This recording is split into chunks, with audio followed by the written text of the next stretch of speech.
Live from 6 News, the station on your side. This is The 7. Good evening, I'm Bo Williams and welcome to The 7. Let's get a look at the Big 7 stories happening right now. Topping the list for us is the weather. The weekend is here. Our Sky 6 Embassy Suites cam giving us a pretty good look right now at conditions here in Knoxville. Not too bad. Let's check in with Storm Team 6 meteorologist Zach Gilday for a look at what we can expect tonight and as the weekend gets underway. Zach? Hey, yeah, stormy afternoon for some, but those storms have ended. Looking pretty quiet right now. Here's a Knoxville view showing a few high clouds. Temperatures are very warm. We're still in the up there in the 80s for most areas. Storm tracker is showing dry conditions. There was a strong storm, went from Knox County to Sevier County, and then up into Jefferson County. That has dissipated. Maybe some light showers just by Sandy Ridge, but besides that, as we zoom out, nothing across the Cumberland Plateau. Our northern counties are looking dry. Smokies, maybe a stray shower, but I think that's it. I think we should be pretty quiet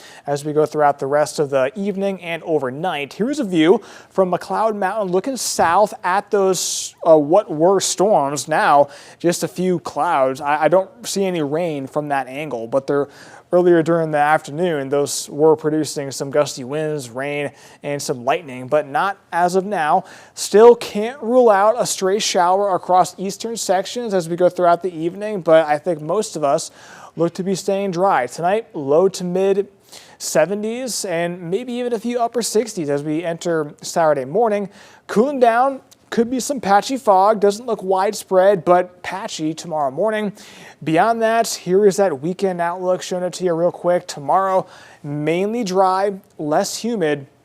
Sunday, though, different story. Moisture surges back in, leading to some more storms, maybe even some scattered, stronger storms. We'll time it out, show you much more, all that coming up.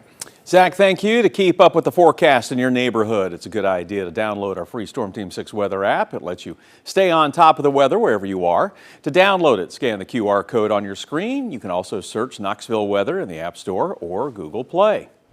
In our next Big 7 story of the night for you, an evacuation order has now been lifted following a train derailment and fire in Morgan County yesterday. You know, we've been telling you the derailment happened around 3:30 p.m. in the Lansing community. After the train derailed, Blue Line Security deployed a drone. Now you can see some of those shots as they were trying to help out first responders get a better look at the scene from above. Now Michael Cox, a Blue Line Security administrator, says his team was called in to assist Morgan County by flying over the area to assess the damage before those crews were able to move in on the ground. Cox says the drone footage helped officials determine the size of the wreck, the extent of the fire, and identify any potential hazards. At the time, officials did not know what chemicals were inside the tanker cars or who might need to evacuate. Cox says the scale of the derailment and fire came as a shock to his team as they gathered critical information to help keep first responders safe. And once we got the drone in the air, you could tell easily that it was going to be bigger than what it was. You know, when I got the drone over it in the air and it could actually see you through the smoke and the fire. There was more than 4 cars on the ground. It was, you know, we were counting, 15 plus cars. Cleanup operations on the derailment began this morning, and the process is expected to take several days, could even last up to a week. National Transportation Safety Board approved the cleanup activities for some of the train cars after reviewing video, but not all of the cars will be cleaned up immediately. Also of note, the Obed Wild and Scenic River has temporarily closed the Nemo Day use area and the Rock Creek campground to swimming and fishing within the Obed Wild and Scenic River boundaries following the derailment. All right, up next for you tonight, we go to Hamblin County where first responders were called out to the scene of an SUV into a house. Take a look at some of these pictures here from last night. You can see where the SUV crashed through a brick wall and window, ending up with the hood and front wheels inside the home. First responders seem to think the SUV rolled from a nearby house and that no one was inside. No one was hurt in the crash, but we are told the Red Cross is being called in to help the family who lives there due to structural concerns with the home. Up next for you on the 7 tonight, we are hearing from TDOT after learning a section of Alcoa Highway is now not expected to be complete until 2030. You know, as we first reported yesterday, drivers who use Alcoa Highway will have to wait about 2.5 years longer for one part of the ongoing widening project to be finished. Now, we're talking about the stretch of highway between Woodson Drive and Cherokee Trail. TDOT says the delay comes after crews discovered additional reinforcement is needed along a rocky bluff. Now, when complete, the project will widen about 1.6 miles of Alcoa Highway from 4 lanes to 6 and rebuild the Cherokee Trail interchange near UT Medical Center. TDOT says the area's complex geology made it difficult to identify the issue until construction was already underway. It was discovered that there's just a lot of loose material in this area, a lot of complex geology, and that just makes things extremely difficult in making sure that that rock bluff on the northbound side is going to be secure. So it was determined that more wall reinforcement is going to be necessary, and that does change the timeline for completion.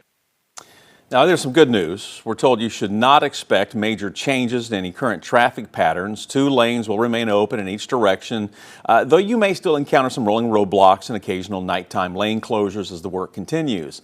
And another piece of good news, the project near UT Medical is still on track for completion by the fall of next year.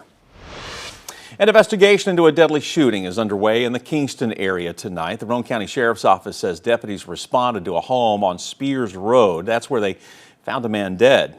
He has since been identified as 29-year-old Marcus Couch. While additional information about the shooting is not being released at this time, the Sheriff's Office says there is no known danger to the public. A Knoxville woman is facing charges tonight after police say a 3-year-old boy was left alone inside a car outside the Walmart on Chapman Highway. Officers responded just after 1 this afternoon and removed the child from the vehicle. He was checked by paramedics and taken to Dolly Parton Children's Hospital as a precaution. We've learned he is expected to be okay. Police say the boy's aunt was found at the scene and charged with child neglect. KPD is also reminding parents and caregivers to never leave a child alone in a parked car, even for a short time.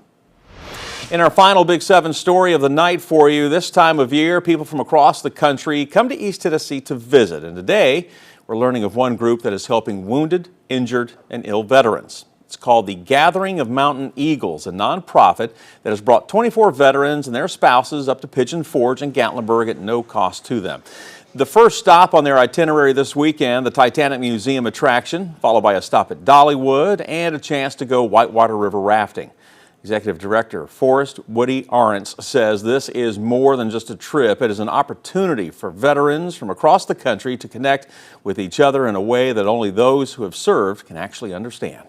We have veterans that have been in their house for a year, won't come out, mostly because of PTSD and things like that.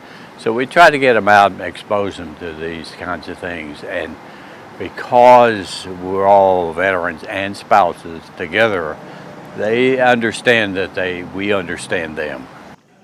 You know, he says this is the 54th trip that they have held, and while they travel across the eastern U.S., Pigeon Forge is the one place they often come back to.